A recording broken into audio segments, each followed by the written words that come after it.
It's a coming-of-age story, and it's a story about maneuvering through the perils of life.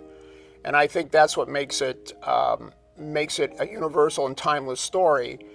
And by having a main character who isn't 100% human have to deal with that, it makes it a fable or a parable, but it's a universal story. It's coming of age. I think that's what makes it so popular. I think Pinocchio is about learning that you're not perfect and that you make mistakes, and everyone makes mistakes, but you can rectify those errors, and you can change, and you can basically become a person of character. And I think that's what the universal theme of Pinocchio really is. In the original movie, there is sort of an underlying theme of in the Geppetto story of longing and some loss.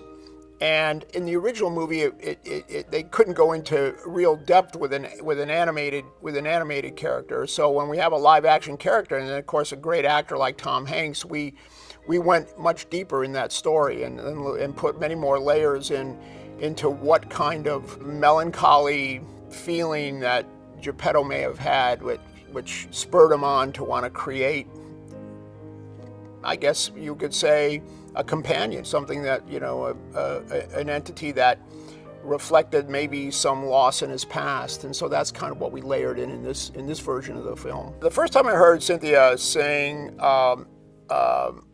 Wish Upon a Star was at Abbey Road when we recorded the first, I guess you would call it, guide track for what it was that we were going to do. And it was magnificent, of course, and I was happy with the first take, and then, Cynthia did many takes after that, tweaking things that she wanted to fix, but I thought they were all magnificent from the get-go. They were all beautiful. The main trick of combining an animated character and a live-action character is always in the performance of the live-action character.